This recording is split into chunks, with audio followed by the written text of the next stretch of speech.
الحمدللہ رب العالمین والصلاة والسلام علی محمد الامین۔ فاعوذ باللہ من الشیطان۔ حصہ اول میں دوسرے باب اخلاقیات کا مطالعہ کر رہے ہیں۔ اس میں اخلاقیات کا جمال و کمال زیر بحث ہے۔ ایمان پر گفتگو ہو رہی تھی، اس میں یہ واضح کیا گیا کہ وہ ایمان جو اللہ تعالیٰ کی طرف رفعت اور سرفرازی کا باعث بنتا ہے، وہ ایمان ہے کہ جس کو مطلوب ہونا چاہیے، جس کو نصب العین بننا چاہیے۔ ایمان کے تقاضے دل کی تصدیق کے ساتھ چند حقائق کو مان لینے سے پورے ہو جاتے ہیں، لیکن ایمان اللہ تعالیٰ کے ساتھ جس تعلق کا تقاضا کرتا ہے، جس معرفت کا تقاضا کرتا ہے، انسانی شخصیت میں جن تبدیلیوں کا تقاضا کرتا ہے، وہ یہاں بیان ہو رہی ہیں۔ چنانچہ اس کے آخر میں یہ بات زیر بحث آئی تھی کہ یہی ایمان ہے جس کا یہ تقاضا قرآن میں بیان ہوا ہے، یعنی قانونی ایمان نہیں بلکہ وہ جو ایمان کی حقیقت ہے، یہی ایمان ہے جس کا یہ تقاضا قرآن میں بیان ہوا ہے کہ دنیا کی کوئی چیز بھی اس کے حاملین کو اللہ اور رسول سے زیادہ محبوب نہیں ہونی چاہیے۔ یعنی ایک تو یہ کہ میں نے یہ مان لیا کہ اللہ ایک ہے، یہ تسلیم کر لیا کہ اس کے فرشتے ہیں، اس نے کتابیں نازل کی ہیں، اس نے پیغمبر بھیجے ہیں، مجھے ایک دن اس کی ملاقات کے لیے پیش ہونا ہے اور وہاں مجھے فلاں اور فلاں چیز کا ارتکاب نہیں کرنا، ورنہ اس کے نتائج بڑے خطرناک اور بڑے سنگین ہوں گے۔ یہ ابتدا ہے۔ یہ ایمان جب سچی معرفت بنتا ہے تو پھر انسانی شخصیت میں کیا تبدیلیاں پیدا کرتا ہے، پھر اس سے کیا تقاضے نمایاں ہوتے ہیں، یہ اس کو بیان کیا جا رہا ہے۔ تو اس میں سب سے بڑی بات یہ ہے کہ پھر انسان کے لیے دین، اس کا نظریہ، اس میں جو شخصیات ہیں، ظاہر ہے سب سے بڑی ہستی خود اللہ تعالیٰ کی ہے، اس کے بعد اللہ کا رسول ہے، پھر اللہ کے دین کے لیے جد و جہد ہے۔ یہ چیزیں پھر سب سے بڑھ کر انسان کو عزیز ہو جاتی ہیں۔ چنانچہ اسی ذیل میں سورہ توبہ کی آیت 24 پڑھی گئی تھی کہ ان سے کہہ دو اے پیغمبر کہ اگر تمہارے باپ اور تمہارے بیٹے، تمہارے بھائی، تمہاری بیویاں، تمہارا خاندان اور تمہارا وہ مال جو تم نے کمایا ہے، اور وہ تجارت جس کے مندے سے تم ڈرتے ہو، اور تمہارے وہ گھر جنہیں تم پسند کرتے ہو، یہ سب تمہیں اللہ سے، اس کے رسول سے اور اس کی راہ میں جہاد سے زیادہ عزیز ہیں تو انتظار کرو، یہاں تک کہ اللہ اپنا فیصلہ صادر کر دے، اور جان لو کہ اس طرح کے بدعہد لوگوں کو اللہ راہ یاب نہیں کرے گا۔ اس میں ظاہر ہے کہ صحابہ کرام مخاطب ہیں، ان سے محض یہ مطلوب نہیں تھا کہ وہ ایمان کے ضروری تقاضے پورے کر دیں۔ ان کے ہاں قرآن مجید کا اگر آپ مطالعہ کریں تو اصل چیز یہی تھی، یعنی وہ چونکہ ایک منتخب جماعت کی حیثیت رکھتے تھے، ان کو رسول کے ساتھی ہونے کا شرف حاصل تھا، وہ اللہ کے آخری پیغمبر کے ساتھ اسی طرح منتخب کیے گئے جس طرح اللہ نبیوں کا انتخاب کرتا ہے، اور اس انتخاب کے نتیجے میں ان سے توقعات بھی کچھ مختلف تھیں، ان کے لیے امتحان بھی بالکل الگ تھا، ان کے ساتھ معاملے کی نوعیت وہ نہیں تھی جس کو میں نے پچھلی دفعہ بیان کیا تھا کہ ہمہ شمہ کے لیے ابتدائی چیزیں پہلے بیان کی جاتی ہیں، یہ 5 نمازیں پڑھ لیجئے، یہ روزے رکھ لیجئے، یہ باتیں مان لیجئے، تو گویا آپ اسلام میں داخل ہو گئے۔ اس کے بعد پھر مراتب کا ذکر ہوتا ہے۔ ان کے ہاں ترتیب سعودی ہے، یعنی ان سے یہ تقاضا ہے کہ وہ اللہ کے رسول کو سب سے بڑھ کر عزیز رکھیں، اپنے جان و مال قربان کرنے کے لیے تیار ہو جائیں۔ اللہ نے ان کے جان و مال جنت کے عوض خرید لیے ہیں، ان کے لیے اصل معیار پیغمبر کا ساتھ دینا ہے اور اس میں اپنا سب کچھ نثار کر دینا ہے۔ اس میں پھر نیچے درجات آتے ہیں جو قابل قبول ہو جاتے ہیں. تو یہ ترتیب الٹ ہے.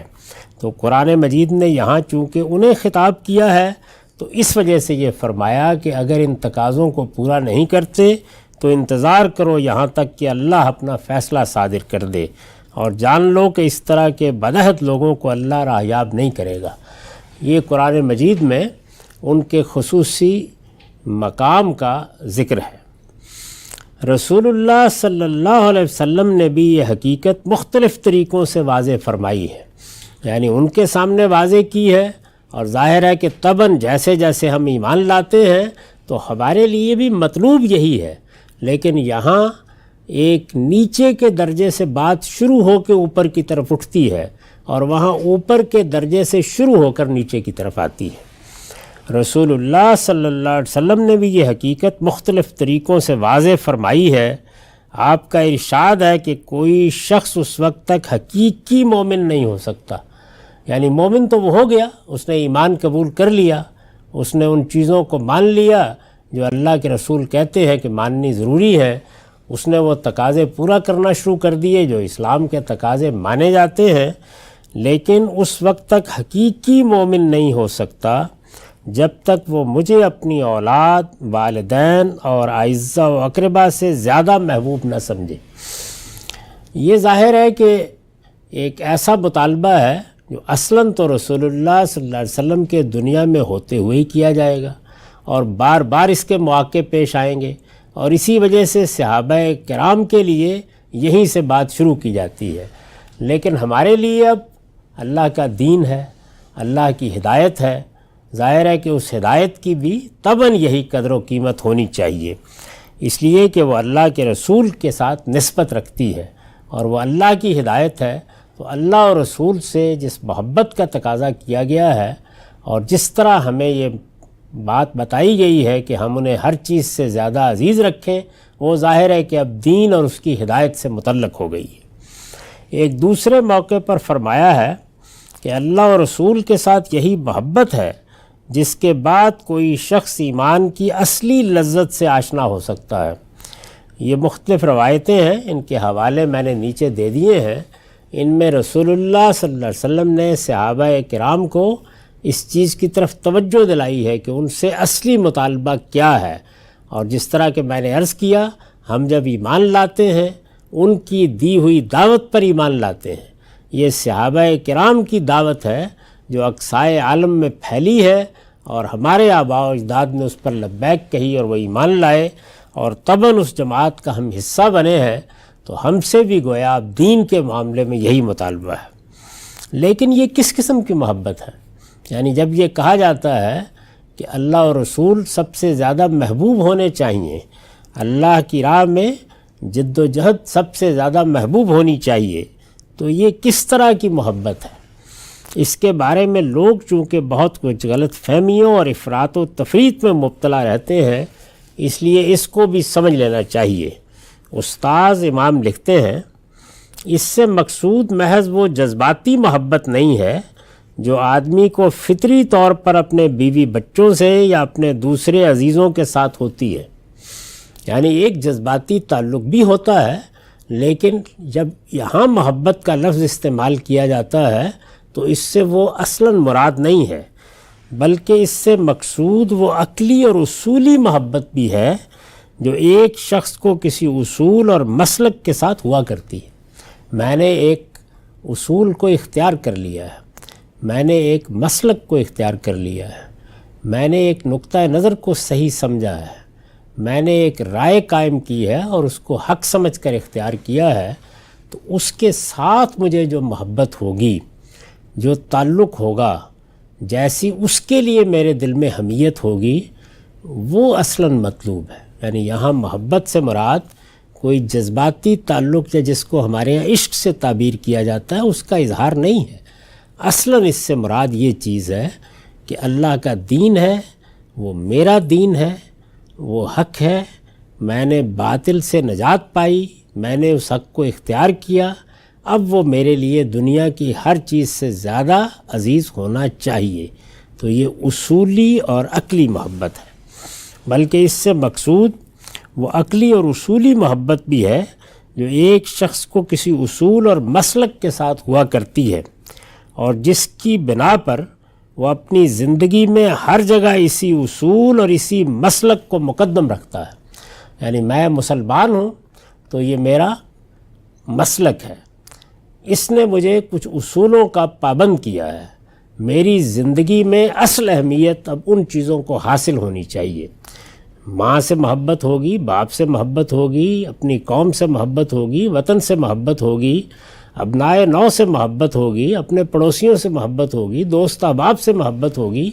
لیکن یہ ساری محبت کی صورتیں جس چیز کے ہمیشہ تابع رہنے چاہیے اور ان کے مقابل میں جس چیز کو ہمیشہ مقدم رہنا چاہیے وہ اس اصول اور اس مسلک کی محبت ہے. اس اصول اور مسلک کے اوپر وہ ہر چیز اور ہر اصول، ہر مسلک اور ہر خواہش اور ہر حکم کو قربان کر دیتا ہے. یعنی جب مقابلہ پیش آتا ہے، جب دو چیزیں آمنے سامنے ہوتی ہیں تو اس وقت ظاہر ہے کہ کسی ایک کو ترجیح دینا ناگزیر ہو جاتا ہے. تو ایک بندہ مومن اس موقع پر ایمان کا یہ تقاضا سمجھ لیتا ہے کہ اب مجھے اپنے مسلک کے، اپنے دین کے، اپنے اصولوں کے حق میں فیصلہ کرنا ہے. اس اصول اور مسلک کے اوپر وہ ہر چیز اور ہر اصول، ہر مسلک اور ہر خواہش اور ہر حکم کو قربان کر دیتا ہے، لیکن خود اس کو دنیا کی کسی چیز پر بھی قربان نہیں کرتا. یہ اس کے سامنے ہدف ہوتا ہے، یہ نصب العین ہوتا ہے کہ مجھے اپنے دین کو ہر چیز پر مقدم رکھنا ہے. اس اصول اور مسلک کی برتری کے لیے وہ ساری چیزوں کو پست کر دیتا ہے. یعنی ظاہر ہے کہ وہی چیز ہے جو اس کے لیے سب سے بڑی چیز ہے، وہی چیز ہے جو اس کی محبت کا اصل مرجع ہے، وہی چیز ہے کہ جس کی بنیاد پر وہ ترک و اختیار کے فیصلے کرتا ہے. تو پھر اس کا لازمی نتیجہ یہ نکلتا ہے کہ ہر دوسری چیز اس کے سامنے نیچے ہو جاتی ہے. لیکن اصول اور مسلک کو کسی حالت میں بھی پس دیکھنا گوارا نہیں کرتا. یعنی اپنی زندگی میں، اپنے گرد و پیش میں، اپنے ماحول میں وہ یہ چاہتا ہے کہ اس اصول کو مانا جائے، اس کی پیروی کی جائے، اس اصول کی برتری قائم ہو. اگر اس سے خود اس کا اپنا نفس اس مسلک کی مخالفت میں مزاحم ہوتا ہے تو وہ اس سے بھی لڑتا ہے. اگر دوسرے اس سے مزاحم ہوتے ہیں تو ان کا بھی وہ مقابلہ کرتا ہے. یعنی ماں یہ مطالبہ کرے، باپ یہ مطالبہ کرے، اعزاء اقربا کرے، کوئی استاد یہ کرے، کسی خاص عصبیت سے آدمی کا تعلق ہو اور وہاں یہ مطالبہ سامنے آ جائے کہ مجھے ترجیح دی جائے، تو وہ اس موقع کے اوپر یہ فیصلہ سنا دیتا ہے کہ میں اس میں کسی چیز کو بھی مزاحم ہوتے نہیں دیکھ سکتا. اس کے مقابل میں ہر چیز میرے لیے پستی میں ہے، دوسرے درجے میں ہے. یہی سب سے برتر چیز ہے جو مجھے زندگی میں اختیار کرنی ہے. یہاں تک کہ اس کے بیوی بچوں اور اعزاء و اقارب کے مطالبات بھی اگر اس کے اس مسلک کے مطالبات سے کسی مرحلے پر ٹکراتے ہیں تو وہ اپنے اس اصول اور مسلک کا ساتھ دیتا ہے اور بے تکلف اپنے بیوی بچوں کی خواہشوں اور اپنے خاندان اور قوم کے مطالبے کو ٹکرا دیتا ہے. تو یہ مطلب ہے اس کا. یعنی ایک اصول میرے نزدیک اصول ہے، ایک مسلک میرے نزدیک مسلک حق ہے، ایک نظریہ میرے نزدیک دنیا کے ہر نظریے کے مقابل میں میرے پروردگار کا دیا ہوا نظریہ ہے. تو اب اس سے کوئی چیز مزاحمت میں قبول نہیں کی جائے گی. مزاحمت میں یعنی دونوں کے درمیان مناقضت کا تعلق پیدا ہو جائے، تضاد کا تعلق پیدا ہو جائے. اس کے ساتھ سب کے تقاضے پورے ہوں گے. یہ مسلک نماز کا تقاضا کرتا ہے، یہ مسجد میں جانے کا تقاضا کرتا ہے، یہ دین کی کسی خدمت کا تقاضا کرتا ہے، یہ کسی موقع پر جہاد و قتال کا تقاضا کرتا ہے. اس کا تقاضا جب سامنے آ جائے گا تو ایک بندہ مومن کے لیے ظاہر ہے کہ پھر مزاحمت کا مسئلہ پیدا ہوگا. اس موقع کے اوپر وہ کس چیز کو مقدم رکھتا ہے اور بغیر کسی تردد کے اس کا فیصلہ کرتا ہے. یہ ایمان کی حقیقت کا اس کی زندگی میں سب سے بڑا ظہور ہے. یعنی سب سے بڑی چیز جو ظاہر ہونی چاہیے ایک بندہ مومن کے ہاں وہ مزاحمت کے موقعوں پر یا اس طرح کے کسی تضاد کے پیش آ جانے کے موقعوں پر اس کا فیصلہ ہے کہ وہ کس کے حق میں کرتا ہے. اسی چیز کو محبت سے تعبیر کیا گیا ہے. یعنی جب یہ قرآن مجید نے یہ کہا ہے کہ تمہارے بیٹے اور تمہارے بھائی اور تمہارے باپ اور تمہاری بیویاں اور تمہارا خاندان اور مال اور تجارت، یہ سب چیزیں پست رہنی چاہیے، برتری جس چیز کو تمہاری زندگی میں حاصل ہونی چاہیے وہ اللہ، اس کا رسول اور اس کی راہ میں جد و جہد ہے. تو یہ مطالبہ کیا ہے. اور میں نے عرض کیا کہ صحابہ کرام سے تو بات اس مطالبے سے شروع ہو کر نیچے آزار میں جاتی تھی. یعنی کسی آدمی نے اس مطالبے کو آخری درجے میں پورا کر دیا، کسی نے اس سے نیچے، کسی نے اس سے نیچے. لیکن ہمارے لیے ترتیب یہ ہے کہ سب لوگوں کو دعوت دی جائے گی کہ یہ تقاضے ہیں ایمان کے، ان چیزوں کو مانو، ان چیزوں پر عمل کرو. اب یہ ہے کہ کسی موقع پر مزاحمت کا جب سوال پیدا ہوگا، مسئلہ سامنے آئے گا، تو یہ چیز اصول کے طور پر سامنے رکھنی چاہیے کہ پھر ایک بندہ مومن کے لیے یہ امتحان پیش آتا ہے، اس وقت اللہ تعالیٰ کا مطالبہ یہی ہے. یہ اسلام کی حقیقت ہے، یہ ایمان کی حقیقت ہے. یعنی ایک چیز کسی صورت کا بیان ہے، تو ایمان کی صورت کیا ہے کہ 5 چیزیں ہیں جن کو مجھے ماننا ہے، جن کا اقرار کرنا ہے. یہ اقرار دل سے بھی ہونا چاہیے، یہ زبان سے بھی ہونا چاہیے. اسی طرح اسلام کیا ہے، وہ بھی 5 ہی چیزیں ہیں جن کو مجھے اختیار کرنا ہے. تو یہاں سے ایمان و اسلام کی ابتدا ہو جاتی ہے. لیکن اصلی تقاضا کیا ہوگا، وہ یہ کہ اس کے نتیجے میں اب جن چیزوں کو مانا ہے اور جو کچھ بھی میرے سامنے ان کے احکام آئے ہیں، ان کی ہدایات آئی ہیں، وہ کیا حیثیت رکھتی ہیں، یہ فیصلہ کیا جائے. تو یہ فرمایا کہ وہ ہر چیز سے زیادہ محبوب، ہر چیز سے زیادہ عزیز، ہر چیز سے زیادہ مقدم ہونی چاہیے. میں نے عرض کیا کہ یہ علمی، عقلی اور اصولی محبت ہے. یہ اس طرح کی کوئی جذباتی چیز نہیں ہے جس کا مطالبہ کیا جا رہا ہے. وہ ایک جذباتی تعلق تو آپ سے آپ استوار ہوتا ہے اور وہ فطری ہوا کرتا ہے. اور اس کا ظاہر ہے کہ جب وہ شخصیات دنیا میں موجود ہوں تو ظہور اور طریقے سے ہوتا ہے اور بعد میں ایک دوسرے طریقے سے ہوتا ہے. یہی فطرت کا اقتضا ہے.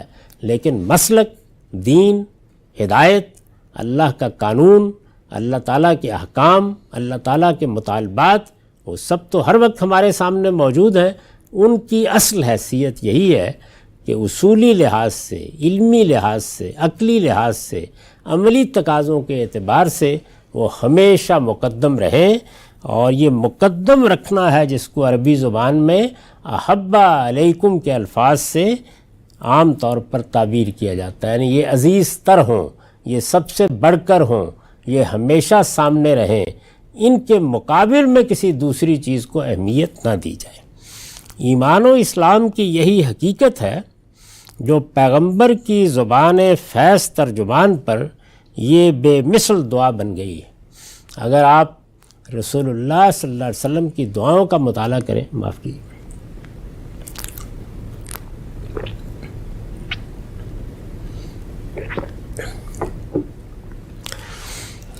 تو کہا جا سکتا ہے کہ جس طرح اللہ تعالیٰ کی سکھائی ہوئی دعاؤں میں سورہ فاتحہ بے مثل ہے، سب سے بڑی دعا ہے، اسی طرح رسول اللہ صلی اللہ علیہ وسلم کی دعاؤں میں اس دعا کی کوئی مثل نہیں ہے. ایمان و اسلام کی یہی حقیقت ہے جو پیغمبر کی زبان فیض ترجمان پر یہ بے مثل دعا بن گئی ہے. یعنی یہ دعا یہ بتاتی ہے کہ ایمان اور اسلام ایک قاعدے اور قانون کی حیثیت سے، ایک مذہب اور مسلک کی حیثیت سے تو کچھ عقائد کا نام ہے، کچھ اعمال کا نام ہے، لیکن اپنی حقیقت کے لحاظ سے کیا ہیں. تو رسول اللہ صلی اللہ علیہ وسلم نے ان الفاظ میں ان کو ادا کیا ہے. فرمایا ہے اللہم اسلمت وجہی الیک وفوضت امری الیک والجات ظہری الیک رغبتاً و رہبتاً الیک لا ملجا ولا منجا منک الا الیک اللہم آمنت بکتابک الذی انزلت وبنبیک الذی ارسلت. اے اللہ، میں نے اپنے آپ کو تیرے حوالے کر دیا ہے. یعنی یہی وہ چیز ہے، حوالے کر دیا ہے سپرد کر دیا ہے تو ظاہر ہے کہ پھر کوئی اور مرضی اس کے مقابل میں مقدم نہیں ہو سکتی۔ اسلام کا مطلب ہی یہ ہے۔ یہ بالکل غلط خیال پھیل گیا ہے کہ اسلام امن سے ہے۔ یقیناً اسلام امن چاہتا ہے اور اس کے بارے میں ہمیں بہت سی ہدایات دی گئی ہیں، اور امن ایک بڑی مطلوب چیز ہے، لیکن اسلام کا یہ مطلب نہیں ہے۔ اسلام کا مطلب ہے ٹو سرنڈر، اپنے آپ کو سپرد کر دینا، اپنے آپ کو حوالے کر دینا، اپنی مرضی سے اپنے پروردگار کے مقابل میں دستبردار ہو جانا۔ یعنی خواہ وہ مرضی آپ کے جسم سے متعلق ہے، خواہ وہ ذہن سے متعلق ہے، خواہ وہ فکر سے متعلق ہے، اسی کا نام اسلام ہے۔ اے اللہ، میں نے اپنے آپ کو تیرے حوالے کر دیا ہے اور اپنا معاملہ تیرے سپرد کر دیا ہے، اور تجھ سے ٹیک لگا لی ہے۔ یعنی تو صمد ہے، تو ہی پناہ کی چٹان ہے، اور میں نے اپنی کمر تیرے ساتھ ٹکا دی ہے، تیری عظمت سے لرزتے ہوئے اور تیرے اشتیاق میں بڑھتے ہوئے۔ اسی کو میں نے دین حق کے مباحث میں اس سے تعبیر کیا ہے کہ یہ انتہائی خوف اور بے نہایت محبت کا احساس ہے جس کو عبادت میں ڈھلنا چاہیے۔ تیری عظمت سے لرزتے ہوئے اور تیرے اشتیاق میں بڑھتے ہوئے، رغبتاً و رہبتاً الیک، تجھ سے بھاگ کر کہیں پناہ اور کہیں ٹھکانہ نہیں، اور اگر ہے تو تیرے ہی پاس۔ یعنی میں کہاں جا سکتا ہوں؟ جس طرح بچہ اپنی ماں ہی کے پاؤں سے لپٹتا ہے اور ڈانٹ کھا کر بھی لپٹتا ہے، تو بندے کا معاملہ بھی یہی ہے۔ تجھ سے بھاگ کر کہیں پناہ اور کہیں ٹھکانہ نہیں، اور اگر ہے تو تیرے ہی پاس ہے۔ پروردگار، میں تیری کتاب پر ایمان لایا ہوں جو تو نے نازل کی ہے، اور تیرے نبی پر ایمان لایا ہوں جسے تو نے رسول بنا کر بھیجا ہے۔ یہ وہ دعا ہے جو رسالت مآب صلی اللہ علیہ وسلم رات کو سوتے وقت بالعموم کیا کرتے تھے۔ اس دعا میں گویا دین کی حقیقت، اللہ تعالیٰ کے ساتھ بندے کا تعلق، سب کچھ اور جو کچھ ایمان کے تقاضے ہیں وہ نہایت جامعیت کے ساتھ بیان ہو گئے ہیں۔ رسول اللہ صلی اللہ علیہ وسلم کی دعائیں ایسی ہی کمال پر قائم ہیں، لیکن یہ دعا ان میں گویا سب سے بڑھ کر ان حقائق کو بیان کرنے کا ذریعہ بنتی ہے۔ قنوت، تیسری چیز قنوت ہے۔ یہ ایمان تھا۔ یعنی ایمان کیا ہے؟ ایمان ایک قانونی چیز کے لحاظ سے نہیں، وہ پیچھے زیر بحث آ چکا ہے ایمانیات میں۔ ایمان یہاں پر اس معرفت اور اللہ تعالیٰ کے اس تعلق کی تعبیر ہے کہ جو بندے کو اپنے معبود کے ساتھ گویا وابستہ کر دیتا ہے۔ تیسری چیز قنوت ہے۔ یہ وہ قلبی کیفیت ہے جو انسان کو پورے اخلاص اور یکسوئی کے ساتھ دائماً اپنے پروردگار کی اطاعت پر قائم رکھتی ہے۔ یہ میں پھر عرض کر دوں کہ یہ باب جمال و کمال کا ہے، یعنی بنیادی تقاضوں کا نہیں ہے۔ وہ بیان ہو گئے پیچھے فضائل و رذائل میں، ان میں بتا دیا گیا ہے کہ بڑے بڑے گناہ کیا ہیں، بڑی بڑی نیکیاں کیا ہیں، وہ کیا چیزیں ہیں کہ جو انسان کے لیے اللہ کے ہاں نجات کا باعث بنے گی۔ یہ اب جمال و کمال کے مباحث ہے۔ تو اس میں تیسری چیز قنوت ہے۔ یہ وہ قلبی کیفیت ہے جو انسان کو پورے اخلاص اور یکسوئی کے ساتھ دائماً اپنے پروردگار کی اطاعت پر قائم رکھتی ہے۔ ظاہر ہے کہ جو چیز دائماً یعنی ہمیشہ ہر لمحے کسی کی اطاعت پر قائم رکھے گی، وہ کیا چیز ہو سکتی ہے؟ وہ انسان کا یہ باطنی احساس ہی ہو سکتا ہے، یہ قلبی کیفیت ہی ہو سکتی ہے کہ وہ اس ہستی کو پورے اخلاص اور یکسوئی کے ساتھ اپنا پروردگار مانے۔ اگر یہ چیز موجود نہ ہو تو پھر یہ تو ہو سکتا ہے کہ گاہے گاہے کچھ خضوع کی صورتیں پیدا ہو جائیں، لیکن حقیقی اطاعت اور ہمہ وقت اطاعت اور دائماً اطاعت یہ وجود میں نہ آ سکے۔ بندہ مومن کے نہا خانہ وجود میں عبد و معبود کے تعلق کا سب سے نمایاں ظہور یہی ہے۔ یعنی ظاہر ہے کہ جب عبد اور معبود کا حقیقی تعلق شعور کی سطح پر آ جاتا ہے تو جو چیز سب سے بڑھ کر انسان کے وجود کا اس کے باطن میں احاطہ کرتی ہے وہ اس کا جھک جانا ہے، اس کا آمادہ اطاعت ہو جانا ہے، اس کا سرکشی سے دستبردار ہو جانا ہے۔ اسی کو قنوت کہا گیا ہے۔ چنانچہ قانتین وہ لوگ ہیں جو ہمیشہ بندگی میں رہیں، یعنی غلطی کوتاہی وہ زیر بحث نہیں ہے، لیکن ان کا وجود اس بات کے باطنی اقرار پر کھڑا ہوتا ہے کہ ہم بندے ہیں اور بندوں کی حیثیت ہی سے زندگی بسر کر رہے ہیں۔ غم، خوشی، جوش، ہیجان اور لذت و الم کی کسی حالت میں بھی اپنے خالق سے سرکش نہ ہوں۔ یہ ظاہر ہے کہ وہ مواقع ہوتے ہیں جب یا غفلت طاری ہوتی ہے یا انسان اپنے پروردگار کو ایک طرف رکھ کر کسی صورتحال کا شکار ہو جاتا ہے۔ تو غم ہے، خوشی ہے، جوش ہے، ہیجان ہے، لذت ہے، الم ہے، ان سب مواقع پر یہ حالتیں ہیں جو انسان پر طاری ہوتی رہتی ہیں۔ وہ اپنی خواہشات بھی رکھتا ہے، رغبات بھی رکھتا ہے، جذبات بھی رکھتا ہے، ان کے لحاظ سے کبھی غم ہوتا ہے، کبھی خوشی ہوتی ہے، کبھی کسی چیز کی طرف غیر معمولی میلان جوش پیدا کر دیتا ہے۔ ایسا بھی ہوتا ہے کہ جذبات کی حدت سے ایک ہیجان کی صورت پیدا ہو جاتی ہے۔ انسان کو بعض چیزیں بہت لذیذ محسوس ہوتی ہیں، بعض درد ایسے کربناک ہو جاتے ہیں کہ وہ انسان کو ہر چیز سے بیگانہ کر دیتے ہیں، لیکن ان سب حالتوں میں اپنے خالق سے سرکش نہ ہو، یعنی کہیں غفلت تو ہو جائے گی لیکن سرکشی پیدا نہ ہو۔ شہوت کا زور، جذبات کی یورش اور خواہشوں کا ہجوم بھی انہیں خدا کے سامنے کبھی بے ادب نہ ہونے دے۔ یعنی یہاں صرف یہ نہیں ہے بلکہ یہ کہ سوء ادب کا کوئی کلمہ بھی زبان سے نہ نکلے۔ معاف کیجیے۔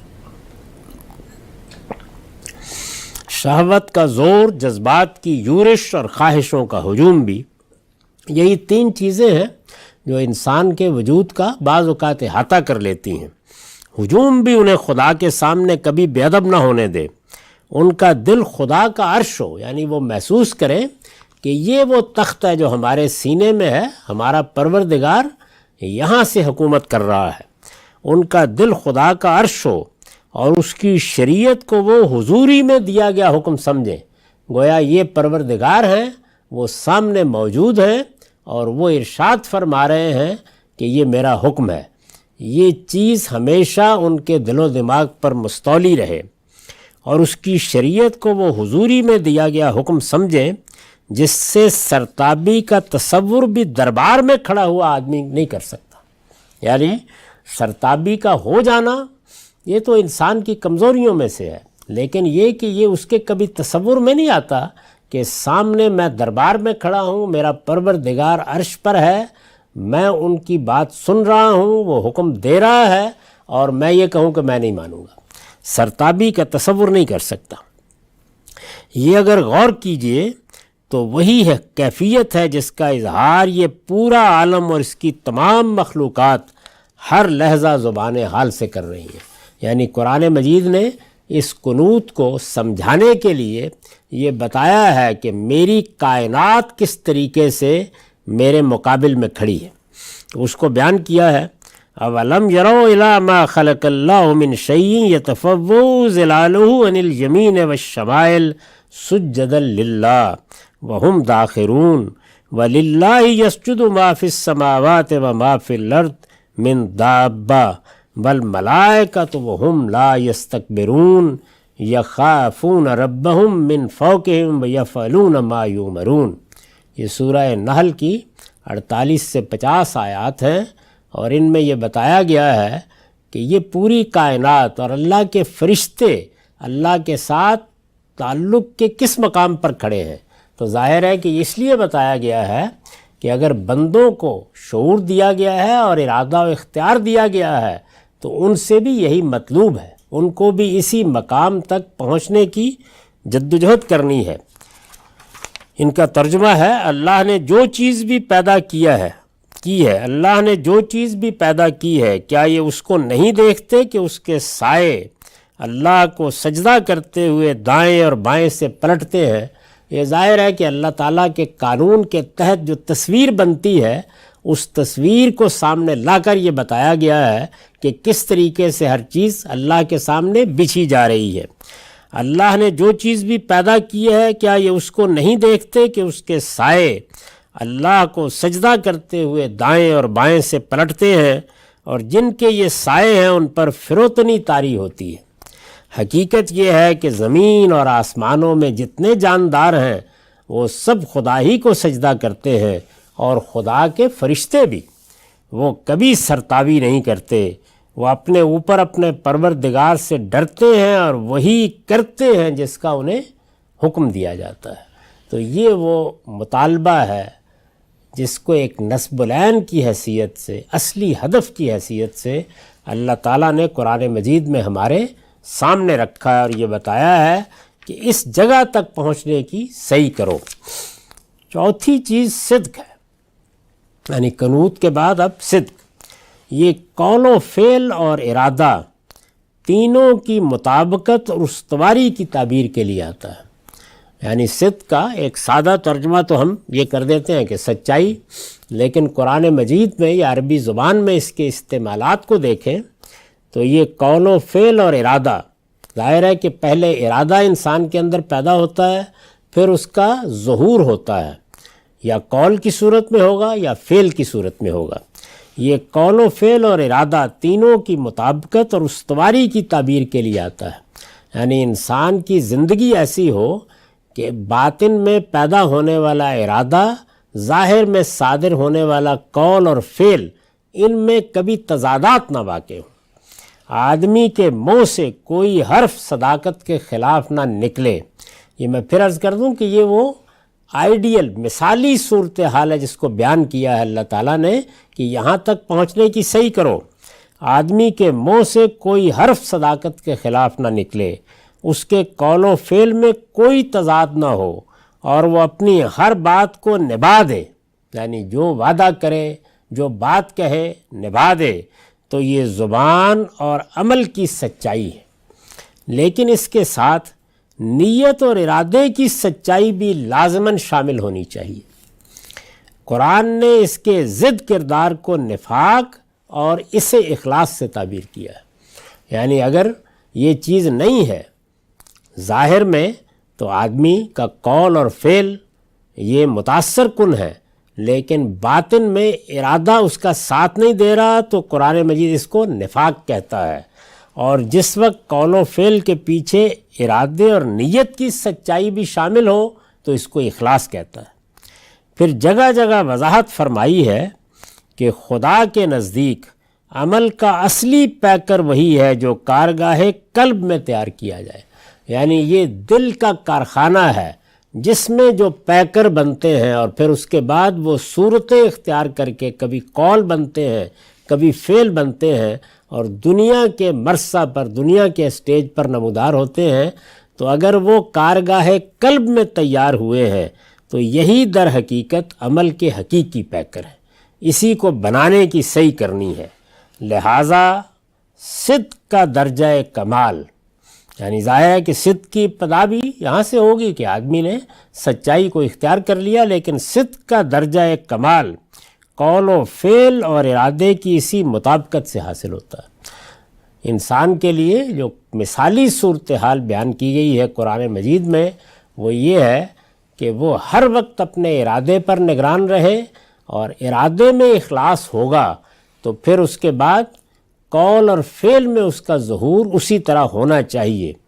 ارادے میں اور نیت میں اخلاص یہی در حقیقت جب کسی قول یا فعل کے وجود میں آنے کا باعث بنتا ہے تو یہ وہ عملی پیکر ہوتا ہے جس کو میں نے تعبیر کیا ہے کہ یہ کارگاہ قلب میں تیار ہوا ہے۔ قرآن مجید میں صدقوا ما عاہدوا اللہ علیہ، اللہ سے جس چیز پر عہد کیا تھا اسے پورا کر دیا، پورا کر دکھایا۔ اللہ سے جس چیز پر عہد کیا تھا اسے پورا کر دکھایا کہ الفاظ اسی حقیقت کو بیان کرتے ہیں۔ یعنی یہ جو تعبیر قرآن نے اختیار کی ہے کہ صدقوا ما عاہدوا اللہ علیہ، وہ اسی صدق کی تعبیر ہے۔ صدقوا کا لفظ اسی پہلو سے اختیار کیا گیا ہے کہ یہ وہ چیز ہے کہ جو بندہ مومن کے لیے ایک مثالی کردار کے وجود میں آنے کا باعث بننی چاہیے۔ یعنی خلاصہ کیا اس بات کا؟ یعنی زبان کا حرف، دل کا ارادہ اور عمل کی ہر جنبش حق و صداقت کا مظہر بن جائے۔ گھر میں، خاندان میں، معاشرت میں، قوم میں، ملک میں، اپنے مسلک کے بیان میں، اپنے قریبی لوگوں میں، اپنے دوست احباب میں یہی چیز انسان کا اصلی تعارف بن جائے، کیا زبان کا حرف، دل کا ارادہ اور عمل کی ہر جنبش حق و صداقت کا مظہر بن جائے۔ اللہ تعالیٰ کا ارشاد ہے، انما المؤمنون الذین آمنوا باللہ ورسولہ ثم لم یرتابوا وجاہدوا باموالہم وانفسہم فی سبیل اللہ اولئک ھم الصادقون۔ سورہ حجرات کی یہ 15 آیت ہے۔ یاد رکھو، مومن تو در حقیقت وہی ہیں جو اللہ اور اس کے رسول پر ایمان لائے پھر شک میں نہیں پڑے، یعنی کبھی کوئی چیز دل کی کارگاہ میں کسی اخلاص سے منافی صورت میں ڈھلنے کی پدا بھی نہیں کر سکی، پھر کبھی شک میں نہیں پڑے اور اپنے مال اور اپنی جان سے اللہ کی راہ میں جہاد کیا، یہی سچے لوگ ہیں۔ اولئک ھم الصادقون۔ تو یہ میں نے عرض کیا ہے کہ چونکہ صحابہ کرام جگہ جگہ مخاطب بھی ہوتے ہیں اور ان سے بات بھی ہو رہی ہوتی ہے، تو یہاں قرآن مجید نے وہ تقاضے بیان کیے ہیں جو جمال و کمال کے تقاضے ہیں، یعنی آخری درجے میں ایمان، آخری درجے میں اسلام جب انسان کی شخصیت میں ظہور پذیر ہوتا ہے تو کیا اوصاف پیدا ہوتے ہیں، اس کی اخلاقیات کیا بنتی ہے، اس کی تصویر دکھائی ہے۔ تو یہاں بھی اسے ہی بیان کیا ہے کہ محض یہ بات کافی نہیں ہے کہ تم نے ایمان قبول کر لیا، تم نے فلاں اور فلاں چیز کو مان لیا، تم مسلمانوں کی جماعت میں شامل ہو گئے۔ مومن تو در حقیقت وہی ہیں جو اللہ اور اس کے رسول پر ایمان لائے، اور یہ ایمان کیسا ایمان تھا، پھر شک میں نہیں پڑے اور اپنے مال اور اپنی جان سے اللہ کی راہ میں جہاد کیا، یہی سچے لوگ ہیں۔ یہاں پھر میں عرض کر دوں کہ اخلاقیات کے اس باب میں جو بحث کا طریقہ میں نے اختیار کیا ہے یا جس طرح حقائق کی وضاحت کی ہے وہ سامنے رہنی چاہیے۔ ایک یہ چیز کہ یہ جو میرا حادثہ اخلاقی ہے جس کو میں اپنی فطرت میں لے کر آیا ہوں، وہ ابتداً میری رہنمائی کیسے کرتا ہے، کیسے بنیادی حقائق کے بارے میں فیصلہ سناتا ہے، پھر یہ کہ اللہ تعالیٰ نے اس کی بنیاد پر اپنے پیغمبروں کے ذریعے سے جو اصل اصول بتایا ہے اخلاقیات کا وہ کیا ہے، اور پھر اس پر مبنی وہ کیا فضائل اور کیا رذائل ہے۔ فضائل سے کیا مراد ہے، یعنی وہ چیزیں کہ جو انسان کو اچھی چیزوں کی حیثیت سے اپنے اخلاقی وجود کی تطہیر کے لیے اختیار کرنی چاہیے، اور رذائل کیا چیزیں ہیں، وہ جن سے اپنے اخلاقی وجود کو پاک رکھنا چاہیے۔ اب یہ دیکھیے کہ دین کا اصلی مقصود کیا ہے، تزکیہ، پاکیزگی، تو اخلاق کی پاکیزگی کا موضوع زیر بحث ہے، تو اس میں بات یہاں سے اٹھی ہے۔ پھر وہ چیزیں سب کی سب قرآن مجید نے سورہ بنی اسرائیل میں جامعیت سے بیان کر دی ہیں، اور میں نے یہ عرض کیا تھا کہ یہ قرآن مجید کے احکام 10 یا 10 کمانڈمنٹس ہیں۔ جب دین میں آپ داخل ہوتے ہیں تو یہ چیزیں ہیں کہ جن کو ہر حال میں اختیار کرنے کی کوشش کرنی ہے۔ اس کے بعد یہ بتانے کی صحیح کی کہ قرآن مجید کی روح سے اگر کسی جگہ انحراف ہو جائے، یعنی ان بنیادی مطالبات کے ماننے میں، تو اللہ تعالیٰ کے ہاں توبہ، استغفار، رجوع کے کیا ضابطے ہیں، اور غلطیاں اگر پھر بھی باقی رہ جائیں تو قیامت میں کیا توقع کی جا سکتی ہے۔ یہ تفصیلات بیان کرنے کے بعد پھر یہ باب شروع ہوا، اور یہ جمال و کمال کا باب ہے، یعنی وہی چیزیں جن کو وہاں فضائل سے تعبیر کیا گیا ہے وہ کچھ دوسری تعبیرات کے ساتھ اب انسانی شخصیت میں حسن اور کمال اور خوبصورتی بن کے نمایاں ہوتی ہیں۔ تو ہمارے دین میں یہ چیز ملحوظ رکھی گئی ہے کہ ایک لازمی تقاضے ہیں اور ایک وہ چیزیں ہیں کہ جن کو آپ ہدف بنا کے حاصل کرنے کی صحیح کرتے ہیں۔ اس کے لیے سر عنوان جو آیت بنائی گئی ہے، جن سے یہ سب چیزیں لی گئی ہیں، وہ اصل میں اس سیاق میں آئی ہے کہ جب امہات المومنین کا ایک خاص درجہ بیان کیا گیا اور ان کے لیے اجر کی بشارت دی گئی، تو سوال پیدا ہوا کہ باقیوں کے لیے کیا ہے۔ تو وہاں پر فرمایا کہ اگر یہ صفات اپنے اندر پیدا کر لو تو سب اس درجے کو پا سکتے ہیں یہ ان کی وضاحت ہو رہی ہے۔ ان میں سے چوتھی چیز کی وضاحت ہو گئی، یہ بحث ابھی جاری ہے۔ اب ہمارا وقت ختم ہو گیا۔ اقول و قولی ھذا واستغفر اللہ لی ولکم ولسائر المسلمین۔ اب 10 منٹ کا وقفہ ہے، اس کے بعد سوالوں کی نشست ہوگی۔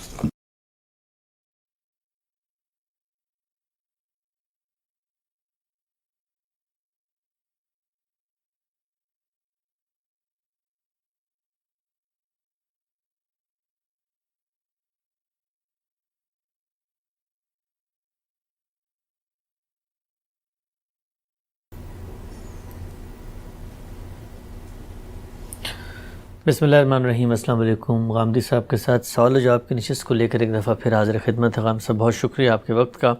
آج کی نشست کا پہلا سوال جو میں آپ سے پوچھنا چاہتا ہوں وہ یہ ہے کہ گزشتہ دنوں ہم نے گفتگو کی تھی آپ سے کہ یہ جو تحریکیں ہوتی ہیں، اجتماعی نظم ہوتے ہیں، مختلف فکری ادارے ہوتے ہیں، ان کی قیادت کے کیا اوصاف و خصائص ہونے چاہیے، کیا ذمہ داریاں ہیں، کس طریقے سے ان کو معاملات کو آگے لے کے بڑھنا چاہیے۔ آج ایک دوسرے پہلو سے میں آپ سے بات کرنا چاہتا ہوں، اور وہ پہلو لوگوں کے لحاظ سے ہے، یعنی وہ لوگ جو ان اجتماعی کاموں میں، ان تحریکوں میں ایز اے کارکن کے، والنٹیئر کے، کسی ذمہ داری کو ادا کرنے کے لیے شامل ہوتے ہیں۔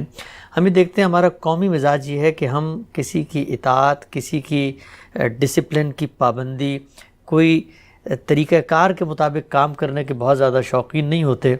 مجھے بتائیے گا یہ کہ مختلف لوگ جو مختلف پس منظر سے کسی بھی اجتماعی تحریک نظم کا حصہ بنتے ہیں، ان کے کیا اوصاف و خصائص ہونے چاہیے؟ ان کو کہیں پہ کوئی اختلاف محسوس ہوتا ہے، مل کے چلنا، ایک لائن کو برقرار رکھنا، ڈسپلن کی پابندی، اور کہیں کوئی اختلاف اگر پیدا ہو جائے تو اس کو کیسے روا رکھ کے اس اجتماعی تحریک کا حصہ بنے؟ کیا چیزیں ہیں جو ان لوگوں کو اپنے پیش نظر رکھنی چاہیے؟ آپ کے سوال کے جواب میں جو کچھ عرض کروں گا اس کو پوری طرح سمجھنے کے لیے ایک مختصر سا خلاصہ اس بات کا پہلے سن لیجئے جو میں نے اس وقت کہی تھی۔ یعنی جب کوئی آدمی لوگوں کی قیادت کے منصب پر فائز ہوتا ہے، قیادت کے منصب پر فائز ہونے کی کچھ تو وہ صورتیں ہیں جن میں کسی کا تقرر کر دیا جائے، جیسے ریاست کے عہدے ہوتے ہیں۔ یہ ہے کہ آپ دنیا میں کوئی کام کرنے کے لیے اٹھے ہیں، لوگ آپ سے متعلق ہوں گے، وہ آپ کو رہنما مانیں گے، آپ کی بات سننے کے لیے آمادہ ہوں گے۔ اس میں بھی ایک فطری نوعیت کی قیادت پیدا ہوتی ہے۔ تو اس میں نے یہ عرض کیا تھا کہ جہاں بھی قیادت ہوگی وہاں ایک چیز ہے کہ آپ کا اخلاص کیا ہے، آپ کا علم کیا ہے، آپ کا مطالعہ کیا ہے، آپ مقصد سے کیا تعلق رکھتے ہیں، آپ محنت کتنی کرتے ہیں۔ یہ ساری باتیں اپنی جگہ، یہ اللہ کے رسول سے بڑھ کر کسی کے ہاں نہیں ہو سکتی۔ ٹھیک۔ لیکن اللہ تعالیٰ نے فیصلہ سنا دیا کہ اللہ کا رسول بھی اگر درست خو ہوتا، اللہ کا رسول بھی، یہ معمولی بات نہیں ہے، لو کنتا فظًا غلیظ القلب، دل میں سختی ہوتی، لوگوں کے ساتھ اچھا رویہ نہ ہوتا، یعنی خاکم بدہن اس کا کوئی سوال نہیں تھا، لیکن اگر نہ ہوتا تو اللہ تعالیٰ کہتے ہیں کہ یہ آپ کا علم، یہ آپ کا پیغمبر ہونا، یہ اللہ سے الہام پانا، یہ اس حیثیت سے ہدایت دینا، یہ آپ کی محنت، یہ سب اکارت ہو جاتی، یہ لوگ آپ کے ساتھ کھڑے ہونے کے لیے تیار نہیں ہوتے۔ ٹھیک۔ اور میں نے عرض کیا تھا کہ اس طریقے سے گویا قرآن مجید نے یہ بتا دیا ہے کہ قیادت کے لیے یہ ایک لازمی وصف ہے، یعنی باقی چیزیں جتنی اچھی ہوں گی، جتنی زیادہ ہوں گی، وہ اس میں کچھ اضافہ کریں گی، لیکن یہ لازمی وصف ہے۔ اس لیے کہ یہاں اللہ کے پیغمبر کو مثال بنا کے یہ سمجھا دیا گیا ہے کہ قیادت کے لیے تو یہ چیز آپ نے اپنے اندر پیدا کرنی ہے۔ اور یہ توجہ دلائی تھی کہ اسی کا بہت ہی خوبصورت اظہار کیا ہے اقبال نے اپنے اشعار میں کہ کوئی کارواں سے ٹوٹا کوئی بدگماں حرم سے، کہ امیر کارواں میں نہیں خوئے دل نوازی۔ تو امیر کارواں کے لیے جو بدرکا ہے وہ خوئے دل نوازی ہے، محبت کی زبان بولیں، محبت کی بات کریں، محبت کا پیغام دیں، یہ ہے قیادت کے لیے۔ اب اس کے بعد ظاہر ہے کسی موقع کے اوپر انسان ہے، اس سے غلطی ہو جائے گی، کہیں غصہ آ جائے گا۔ اللہ کے پیغمبر کا معاملہ تو ایک مثالی شخصیت کا ہے، ہمارے جیسے انسان پھسل جاتے ہیں، کہیں کوئی لغزش ہو جاتی ہے، گفتگو میں، بات چیت میں کبھی اپنے جذبات پر کنٹرول نہیں رکھ سے، تو قیادت کی جگہ پر اگر آپ ہیں تو یہاں ایک بڑا سادہ اصول ہے جس کو اس دن بیان نہیں کیا جا سکا تھا، وہ یہ ہے کہ دو چیزیں ہوتی ہیں. آپ جو بات بیان کر رہے تھے، ہو سکتا ہے وہ علمی ہو سکتا ہے عملی ہو، اس میں آپ کا ایک موقف ہوگا. اپنے موقف کی وضاحت کریں، اس پر قائم رہیں. موقف تو دلیل کی بنیاد پر قائم کیے جاتے ہیں اور دلیل کی بنیاد پر چھوڑے جاتے ہیں، لیکن موقف کو بیان کرتے وقت جو لب و لہجہ اختیار کر لیا، غصے میں آ گئے، دوسرے کو برا بھلا کہہ دیا، اٹھا کے پھینک دیا، یہ جو کچھ آپ نے کیا ہے، جیسے ہی کوئی دوسرا آدمی یہ کہے کہ اس کو اس سے صدمہ پہنچا ہے تو غیر مشروط معافی مانگی. اچھا، اگرچہ آپ ٹھیک ہیں، اگرچہ موقف آپ کا ٹھیک ہے، یعنی موقف کے اوپر گفتگو ہوگی، موقف کے اوپر ترجیح قائم ہوگی، موقف کے اوپر فیصلہ کیا جائے گا، وہاں استدلال ہے اصل چیز. لیکن یہاں آپ کو وضاحت بھی کرنے کی کوئی ضرورت نہیں ہے. دوسرا کہتا ہے مجھے صدمہ پہنچ گیا ہے. آپ صحابہ کرام کو دیکھیے، بالکل ایسے ہی ہوا ہے. یعنی جب کسی شخص نے اس طرح کا کوئی معاملہ اختیار کیا، یہ لب و لہجے کا معاملہ ہے، یہ وہی درست ہوئی کا معاملہ ہے، فوراً کہنا چاہیے کہ یہ فیصلہ تو اصل میں مخاطب کو کرنا ہے. یعنی اس کی عزت نفس مجروح ہوئی ہے، اس نے صدمہ محسوس کیا ہے، تو یہاں آپ استدلال نہیں کریں گے، یہ آپ معذرت کریں گے، معافی مانگیں گے اور اس کے بعد اصل موقف پر استدلال کریں گے. تو یہ چیزیں تو قیادت کے لیے میں نے عرض کی تھی، ان کا خلاصہ میں نے کر دیا. اب ظاہر ہے کہ وہ لوگ جو خاص طور پر کسی دینی دعوت سے متعلق ہوتے ہیں یا کسی قیادت کے تحت کام کر رہے ہوتے ہیں یا کسی نظم کا حصہ بنتے ہیں، یا میں اس سے آگے بڑھ کے کہتا ہوں کہ وہ کسی ریاست کے نظم میں ایک شہری کی حیثیت سے شریک ہیں، تو ان کو یہ جاننا چاہیے کہ کوئی نظم اس وقت تک قائم نہیں ہو سکتا اور نتیجہ خیز نہیں ہو سکتا جب تک کہ لوگ اس میں ماننے کے جذبے سے شریک نہ ہوں. ماننے کا مطلب کیا ہے کہ یہ فرق ملحوظ رکھا جائے کہ ایک وہ چیزیں ہوتی ہیں جن کا تعلق کسی اصول سے، کسی مسلک سے، کسی علمی بات سے ہے. ان میں پھر میں عرض کر دوں کہ دلیل ہی فیصلہ کن ہوتی ہے. آپ کو پورا حق ہے کہ آپ کسی علمی معاملے میں، کسی فکری معاملے میں، کسی دینی اور مذہبی معاملے میں اپنا استدلال پورے زور کے ساتھ پیش کریں. یہاں کسی شخص کو پابند نہیں کیا گیا کوئی دوسرے کی بات مان لے، لیکن تدبیر کے معاملات میں آپ کا رویہ ہمیشہ سرنڈر کا ہونا چاہیے. ہر آدمی جو کسی کام میں ہے، یہی چیز ہم ریاست میں بھی. اب مثال کے طور پر ایک جگہ پر ایک ریاست کا معمولی سپاہی ہوتا ہے، اس نے آپ کو کھڑا کر لیا ہے، روک دیا ہے. وہ روک دیا ہے اس نے، تو نظم قائم کرنا اس کی ذمہ داری ہے. اس موقع پر آپ سرکشی اختیار کریں گے. ہاں، آپ کے ساتھ کوئی قانون کے خلاف معاملہ ہو رہا ہے تو ضرور استدلال کریں، لیکن اپنے اندر قنوت اور اطاعت کا داعیہ پیدا کرنا چاہیے. اس کو بھی قرآن نے بیان کر دیا. آپ یہ دیکھیے کہ جس وقت اللہ تعالیٰ نے جو ایک ادارہ قائم کیا ہے، یہ گھر کا ادارہ، خاندان کا ادارہ اللہ تعالیٰ کا قائم کرتا ہے.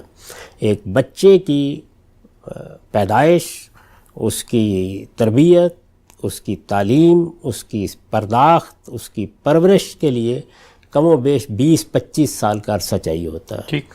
اس سارے عرصے میں ایک بچہ، پھر دوسرا بچہ، پھر تیسرا بچہ، ان کو ان مراحل سے گزرنا ہے. تو اللہ تعالیٰ نے اس کے لیے آزادانہ جنسی تعلق کو گوارا نہیں کیا، بلکہ ایک خاندان کا ادارہ بنایا ہے. اس میں سربراہی کی ذمہ داری مرد کو دی ہے اور یہ کہا ہے کہ تم اس گھر کے سربراہ ہو، اس ادارے کے سربراہ ہو، اور اب کما کے لانا بھی تمہاری ذمہ داری ہے، ذمہ داری ڈالی ہے. لیکن اس میں شریک لوگوں سے کیا مطالبہ کیا ہے؟ فالصالحات قانتات حافظات للغیب. یعنی یہ بتایا ہے کہ دو صفات اپنے اندر خواتین کو پیدا کرنی چاہیے. ایک یہ کہ اگر اس ادارے کو خیر و خوبی کے ساتھ چلانا ہے تو پھر اس میں ان کا رویہ قنوت کا ہونا چاہیے. قنوت کیا چیز ہے؟ موافقت، سرکشی سے گریز، سرتابی کا رویہ اختیار نہ کیا جائے. تو اسی اصول کو آپ، جس طرح کہ ہم نے اللہ کے پیغمبر کے بارے میں قیادت کے اصول کو قرآن سے سمجھا، تو یہاں پر جو لوگ کسی نظم کا حصہ بنتے ہیں، کسی ریاست کا نظم ہو، کسی جماعت کا نظم ہو، کسی ادارے کا نظم ہو، جب وہ اس میں شامل ہوتے ہیں تو ان کا رویہ بھی قنوت کا ہونا چاہیے. دوسری بات کیا کہی ہے؟ وہ حافظات للغیب، وہ رازوں کی حفاظت کرنے والی ہونی چاہیے. تو یہ گویا وفاداری کا جو ایک احساس ہے کہ آپ ایک نظم کا حصہ ہیں، تو جو کچھ آپ کے علم میں ہے وہ ایک امانت ہے، آپ اس امانت کی قدر کرنا سیکھیے اور اس کی حفاظت کرنا سیکھیے۔ تو اس میں ہمیں یہ بتایا گیا ہے کہ صحیح رویے کیا ہیں، یعنی جس طرح سے قیادت کے بارے میں یہ بتایا گیا کہ اس کا رویہ خوئے دل نوازی کا، اس کا رویہ وہی نگاہ بلند سخن دل نواز جاں پرسوز۔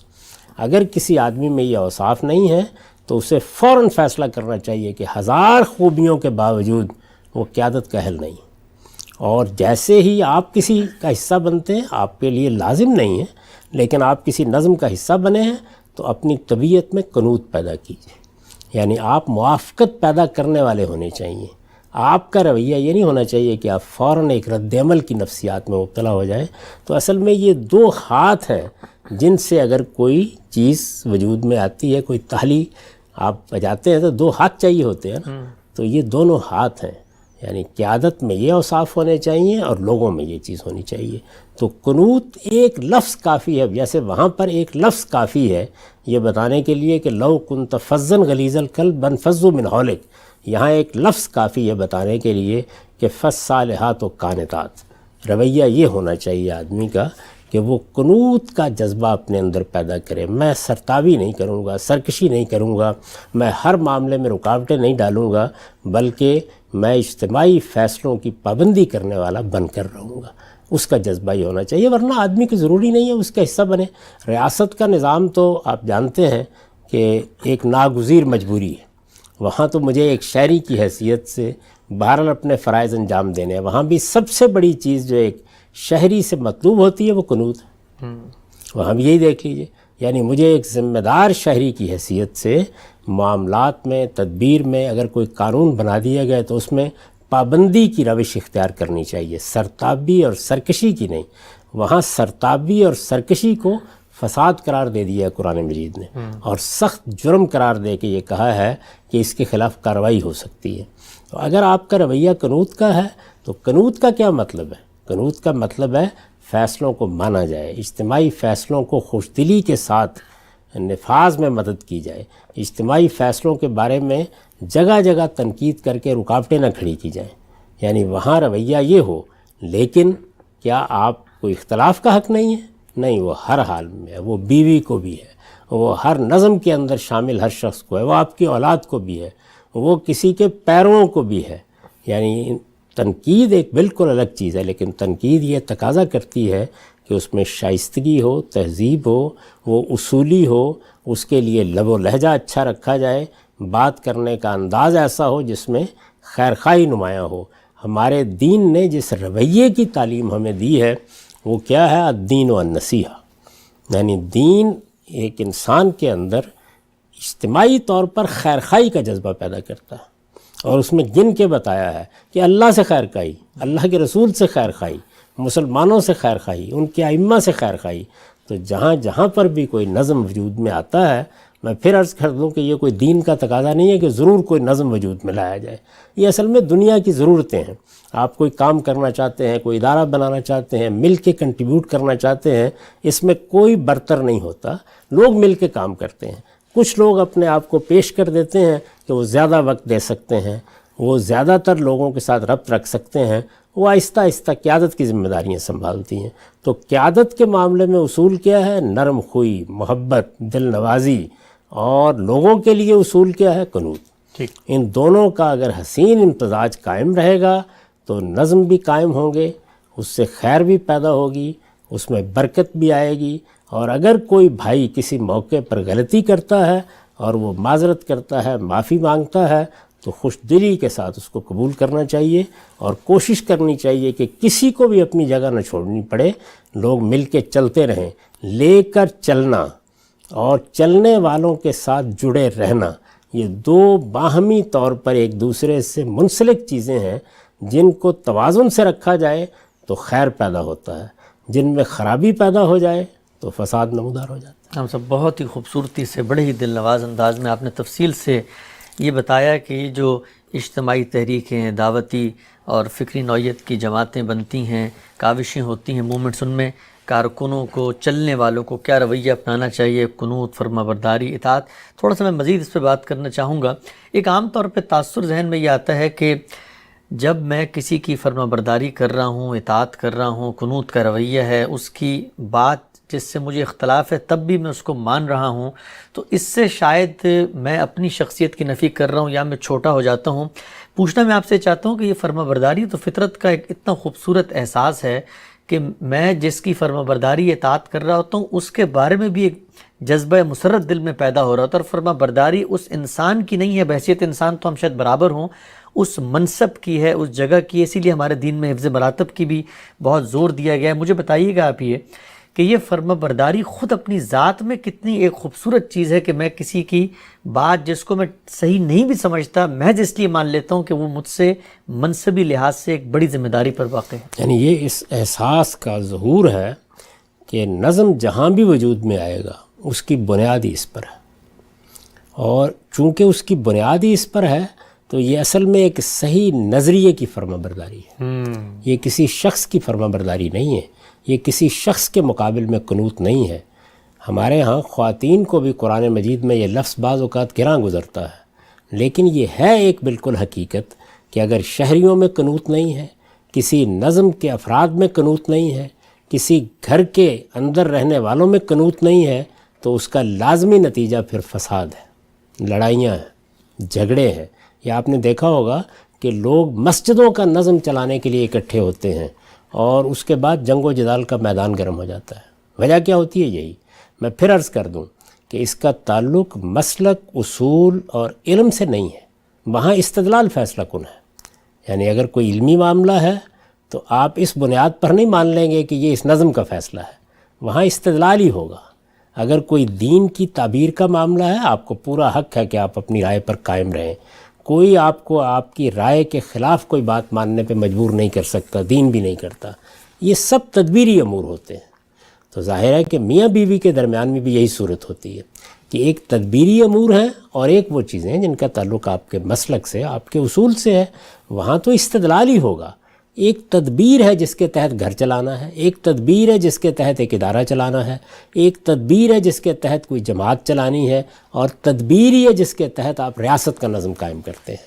یعنی اگر غور کر کے دیکھیں تو کیا جن لوگوں کو ہم اپنی ریاست میں وزیر اعظم یا صدر یا بادشاہ بناتے ہیں، کیا فی الواقع وہ اپنی سیرت، کردار، اخلاق کے لحاظ سے ہر فرد سے برتر ہوتے ہیں؟ ایسا نہیں ہوتا۔ اس کے باوجود ہم سے تقاضا کیا گیا ہے کہ اطیعوا اللہ و اطیعوا الرسول و اولی الامر منکم، یعنی اللہ کی اطاعت کرو، اللہ کے رسول کی اطاعت کرو، اور جن لوگوں کو تم میں سے کسی معاملے کی ذمہ داری دی جائے، وہ اس کے لیڈر بنائے جائیں، ان کی اطاعت کرو۔ تو اطاعت کیوں؟ آخر اطاعت کو کوئی ایسی چیز نہیں سمجھنا چاہیے کہ اس میں اپنی آزادی کو ختم کر رہے ہیں، نہیں، ہم اپنی آزادانہ مرضی سے ایک ادارے کا حصہ بنتے ہیں۔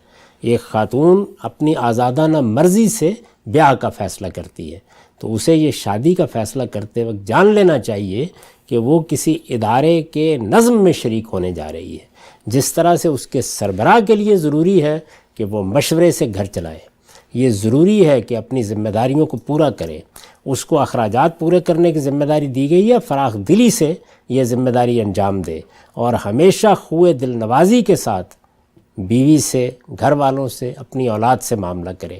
یہ تقاضے اس سے ہیں، اور اس کے بالکل ساتھ قرآن مجید ان لوگوں سے کیا تقاضا کر رہا ہے جو اس نظم میں ہے قنوت کا، ان لوگوں سے کیا تقاضا کر رہا ہے جو کسی نظم ریاست میں ہے اطاعت کا۔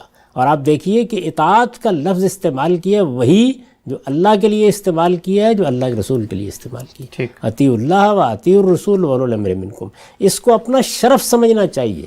جس وقت آپ ایک کانسٹیبل کے ہاتھ پر رکتے ہیں تو اس کو اپنی عزت نفس کے خیال نہ کیجئے خلاف، اپنے لیے باعث شرف سمجھیے، اس لیے کہ ایک جانور ہے جو اس موقع کے اوپر سر مارتا ہوا آگے بڑھنے کی کوشش کرتا ہے۔ انسان ایک باشعور مخلوق ہے، اور وہ شعوری طور پر اس بات کو قبول کرتا ہے کہ کسی نظم میں مجھے کیسے رہنا ہے، ریاست کے شہری کی حیثیت سے کیسے رہنا ہے، خاندان کے ادارے میں کیسے رہنا ہے۔ اس میں یہ زیر بحث ہی نہیں ہوتا کہ کسی کی صلاحیت کیا ہے اور کیا چیز نہیں ہے، لوگوں نے اعتماد کیا ہے۔ اسی طرح سے خدا کے بنائے ہوئے طریقے پر ہم نے فیصلہ کر لیا کہ ہم نکاح کے ادارے میں رہ کر زندگی بسر کریں گے، اس فیصلے کے بعد آپ فوج میں جاتے ہیں۔ یہ ہو سکتا ہے کہ ایک بالکل آج شامل ہونے والا آدمی کوئی اپری ہو، وہ کل کو جنرل رومیل بن جائے، منٹگمری بن جائے، خالد بن ولید بن جائے، لیکن جب وہ شامل ہوا ہے تو وہاں پہلے سے ایک نظم موجود ہوگا، اس میں اطاعت ہی کا تقاضا کیا جائے گا۔ تو یہ چیزیں جن کے توازن کو اگر آپ قائم نہ رکھیں تو دنیا میں کوئی کام کیا نہیں جا سکتا۔ بہت خوب، ہم سب چند پہلو مزید آپ بتائیے گا، بڑی اچھی آج آپ سے گفتگو ہو رہی ہے۔ ہم نے یہ دیکھا ہے کہ ہمارا، پھر میں عرض کروں گا کہ خاص ایک بر صغیر کی روایت ہے، قومی مزاج ہے ہمارا، ہم اختلاف کا جب اظہار کرتے ہیں تو اس میں جذبات کی بہت آمیزش ہو جاتی ہے۔ ہمارے ہاں عام طور پہ گھر میں والدین بچوں کو بہت سکھاتے ہیں کہ تمہارا آئی کیو بلند ہونا چاہیے، تمہیں معلومات زیادہ ہونی چاہیے، لیکن ایموشنلی بھی ہم انٹیلیجنٹ ہوں، اپنے اختلافات کا سنجیدگی کے ساتھ، شائستگی کے ساتھ اظہار کریں، اس کی تربیت ٹریننگ بھی نہیں ہوتی، اور اس کا جو اثر ہوتا ہے وہ یہ کہ ایک بڑا مجمع ہے کارکنوں کا یا جماعت کا، ان میں ایک شخص اٹھے گا اور بہت ہی غصے میں، جذبات میں، زمین و آسمان کے قلابے ملا کے اختلافات کا اظہار شروع کر دے گا، اور بلکہ صرف یہ نہیں بلکہ وہ باہر جا کر بھی کہیں فیس بک پہ کہیں ادھر ادھر لکھ دے گا کہ بھئی یہ جماعت تو ایسی ہے، میرا یہ دیکھیں ان سے یہ اختلاف ہوا، اور اس طرح کی چیزیں ہیں۔ یہ مجھے بتائیے گا کہ یہ جو اختلاف آدمی کرتا ہے، اس کا حق ہے وہ کرے، لیکن اس کی بھی کوئی ایموشنلی انٹیلیجنٹ ہونا، کوئی اس میں طریقہ کار دین ہمیں بتاتا ہے، اور یہ گھر در کی باتیں اگر اختلاف ہو بھی گیا ہے تو اس کو یہ مجمع بازار اور مجمع لوگوں کے ساتھ تان و تشنی کا موضوع بنانا، یہ کیسا ہے؟ اس کے بارے میں تو سچی بات یہ ہے کہ سوال کی بھی نوبت نہیں آنی چاہیے، اس لیے کہ آپ کو دنیا میں اگر زندگی بسر کرنی ہے تو یہ دنیا اختلاف کے اصول پر بنی ہے، یعنی اس کے پروردگار نے یہ فیصلہ سنا دیا ہے کہ میں لوگوں کے اختلافات کو یہاں طے نہیں کروں گا۔ جگہ جگہ قرآن مجید میں بتایا ہے کہ بڑے سے بڑے اختلاف کا فیصلہ بھی قیامت میں ہوگا، یہاں نہیں ہو سکتا۔ اور یہاں یہ بتایا ہے کہ میں اس کائنات کا خالق ہوں، میں اگر چاہتا تو سب لوگوں کو ایک مذہب، ایک طریقے، ایک نقطہ نظر پر لے آتا، لیکن میں نے فیصلہ کیا ہے کہ نہیں، یہاں پر استدلال سے رشد اور ہدایت کو واضح کیا جائے گا، لوگوں کو اس کی دعوت دی جائے گی، لیکن کسی معاملے میں جبر کا طریقہ اختیار نہیں کیا جائے گا۔ تو اب اس کا ایک لازمی نتیجہ ہے، اور وہ لازمی نتیجہ یہ ہے کہ ہمیں اختلافات کے ساتھ جینا ہے، یعنی یہ ہو ہی نہیں سکتا کہ آپ سارے انسانوں کو کسی ایک نقطہ نظر پر لے آئیں، سارے انسانوں کو کسی ایک مسلک کا پابند کر دیں۔ اللہ کا آخری پیغمبر مبعوث ہو چکا ہے، اللہ کی آخری کتاب آ چکی ہے، یہ آخری کتاب 1400 سال سے دنیا میں موجود ہے کم و بیش، اور آخری پیغمبر کی بعثت پر بھی یہی عرصہ گزر چکا ہے۔ دنیا میں ابھی بہت بڑی تعداد ہے جو نہیں مانتی یا اس سے الگ ہے، یعنی ہم سے بہت بڑی تعداد میں، کہیں زیادہ تعداد میں مسیحی ہیں، یہود کی ایک بڑی تعداد ہے، ہندوؤں کی ایک بہت بڑی تعداد ہے۔ تو اس کائنات کا خالق اسی اختلاف کے ساتھ اس دنیا کو چلانا چاہتا ہے۔ یہی صورتحال کسی مذہب کے ماننے والوں میں ہے، یعنی آپ یہ دیکھیے کہ پہلے دن سے مسلمانوں کے اندر دو گروہ پیدا ہو گئے۔ خوارج جیسے ہی وجود پذیر ہوئے، ان کے مقابل میں اہل السنہ والجماعہ پیدا ہو گئے۔ اس میں لوگوں نے کچھ اپنی الگ شناخت بھی قائم کر لی۔ خوارج تو تاریخ کی نظر ہو گئے، ان کا ایک چھوٹا سا گروہ بازیہ کے نام پہ اب موجود ہے، لیکن ان کی جگہ ایک دوسرے مسلک نے لے لی جن کو ہم اہل تشیع کہتے ہیں۔ اس وقت ان کی حکومتیں قائم ہیں، کروڑوں کی تعداد میں ہے۔ تو اب ظاہر ہے کہ اختلافات تو موجود ہیں۔ اسی طرح اہل سنت کو دیکھ لیں اور خود ان کو دیکھ لیں، یعنی شیعہ نقطہ نظر میں اسماعیلی بھی ہوں گے، بوہرے بھی ہوں گے، فلاں اور فلاں بھی ہوں گے، زیدی بھی ہوں گے، اثنا عشری بھی ہوں گے، 10 اقسام۔ اسی طرح اہل سنت والجماعت کو دیکھ لیں، فقہی تقسیم میں بہت سے گروہ ہو گئے، اسی طریقے سے بعض عقائد کے معاملے میں مختلف گروہ بن گئے۔ تو یہ واضح ہو گیا اس سے کہ اختلافات کو ختم کرنے کا خواب نہیں دیکھنا چاہیے۔ اگر ختم کرنے کا خواب نہیں دیکھا جا سکتا تو اس کا لازمی نتیجہ کیا ہے؟ ہمیں اختلافات کے ساتھ جینے کے آداب سیکھنے چاہیے۔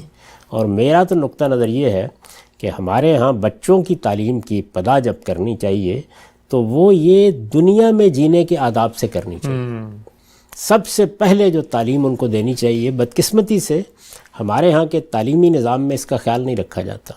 آپ کو انسانوں کے ساتھ معاملہ کیسے کرنا ہے، آپ کو قانون کی پابندی کیسے کرنی ہے، آپ کو ریاست کے ایک شہری کی حیثیت سے کیسے رہنا ہے، آپ کو ریاست کی ذمہ داریاں کیسے ادا کرنی ہیں، آپ ایک خاندان میں پیدا ہوئے ہیں، خاندان میں جو اختلافات پیدا ہوں گے ان میں کیا رویہ اختیار کرنا ہے، آپ بڑی عمر کو پہنچیں گے تو اس کے نتیجے میں شعوری اختلافات پیدا ہوں گے، وہ دنیا کے ہر علم میں ہوتے ہیں، اس میں مختلف اہل علم کے ساتھ کیسے بات کرنی ہے۔